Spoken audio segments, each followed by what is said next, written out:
Welcome. So today we're going to give you an update on the veterinary medicine and as well as a VMCAS update. My name is Diana Dabdoob. I'm the Director for Admission and Recruitment Affairs at AAVMC and also the Director for the Veterinary Medical College Application Service. And I also have a colleague joining me today. Hi, I'm Dr. Callie Rost. I am the Assistant Dean for Admissions at the Kansas State College of Veterinary Medicine. And this year I'm serving as the chair of the AAVMC Admissions and Recruitment Committee. So today we're going to cover a few different topics, going over the VMCAS application components, as well as how COVID might have impacted our application process, statistics from the previous cycle, as well as updates for the current 2022 VMCAS cycle. So the main components of the VMCAS application include the main VMCAS application essay. Transcripts are required from all colleges attended. There are 3 recommendation letters that are required for the application, and those are submitted directly by the recommendation letter writer through Letters by Your Liaison, which is the recommendation portal. We don't accept any letters any other way, so they're sent electronically through this portal. And then also applicants are required to note all of their experiences. That includes veterinary experience, work experience, volunteerism, all different kinds of types of experiences. And then there's also a section for program-specific questions. So an individual veterinary medical school may have additional questions that may be additional essay questions or additional requests for materials or information that need to be provided by the applicant. VMCAS has one deadline, and that is September 15th, and is always at 11:59 p.m. Eastern Time. So it's a little bit different than maybe some other health professions where there is only one deadline for the application overall. Now I'm going to turn it over to Dr. Rost. We also just wanted to update you on the COVID-19 impacts on admissions through many of the veterinary colleges. Many schools have removed the GRE. So some schools had done that before COVID, but many schools did it during 2020, understanding that applicants were having difficulty taking that exam. So currently only 7 or 8 schools require this. So make sure that you recommend to your students that they just check the websites and make sure that they know what those schools are requiring. Expectations regarding experience hours. We are all very aware of the challenges that applicants have had in gaining experience hours in all of the sections that we look at: employment, research, extracurricular activities, animal hours, veterinary hours, and volunteer community service. So we are very aware of that. Many schools have either removed or reduced the number of required hours for applicants, understanding this challenge this year.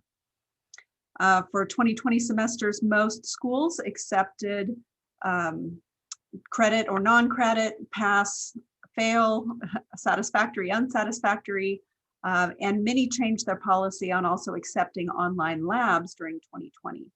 I do want to point out that, of course, the pass or satisfactory is required. Usually schools, I think, have at least a minimum of a C- to earn a pass or satisfactory. And for 2021, most veterinary colleges are strongly encouraging applicants and future applicants to choose the grade option. Of course, success in academics is one of the things that most schools will look at when they're considering applications. So hopefully most students are getting to the point where they feel comfortable choosing that grade option. Just helps in application review. And we recognize too that 2020, 2021 are going to impact applications for multiple years down the road. And so we will continue to use those exceptions for those years. We also wanted to let you know that we have updated the explanation statement to include anything that really COVID-19 impacted for each applicant. So we've always had this explanation statement. We just added, let us know if COVID-19 really impacted their situation. So please encourage your applicants to expand on that in this explanation statement to let the admissions committees at the schools where they're applying understand what their challenges were. Great, and now I'll provide just a cycle review from the VMCAS 2021 cycle. So we did see a very significant growth in the applicant pool, and we do believe that part of it is attributed to the COVID-19 impact. So we had a 9% increase of individuals starting applications. So this past cycle, we had over 13,000 individuals start an application. We also did see an increase in our submission rate to 79%, and traditionally it had been around 71, 72% for the last number of years. Of those 13,000 applicants, over 10,000 actually submitted applications, which represented a 19% increase over the prior year. And those 10,000 applicants ended up submitting over 50,000 applications, which represented a 20% increase over the prior year. Traditionally, our average number of programs has stayed around 4.8. This year is 4.89. So a little bit slightly higher than last cycle, which was 4.83. So again, we did see a very significant growth. And I also wanted to share, you can see that the submit rate for the last couple of years had remained steady at around 71, 72%. And then the number of applications has been growing for the last number of years. So a few things to note in terms of changes for this 2022 cycle is that we updated the essay prompt. So there's only one main essay, and that is, why do you want to pursue a career in veterinary medicine? It's 3,000 characters. We strongly advise that you speak with your students and have them write their essay questions in a Word document so they can have the ability to review and kind of go through a number of different versions before submitting the final one into the application. Applicants this year also have the ability to add an alternate email address. This is a really great new field because sometimes when applicants use their school email addresses, they may either not have access anymore. And so just having another ability to be able to reach out to those applicants is going to be important. The other information that we want you to be aware of is that we made some updates in the experience area. So their applicants now have the ability to identify the type of animal experience that they had, as well as the experience time frame. And they'll also be able to select up to 5 experiences to highlight as their most important experiences. We also made some additional updates to the recommendation likelihood criteria, as well as have added fee waiver program within the application for this cycle. So in terms of the experience updates, as you can see, we added 2 new fields.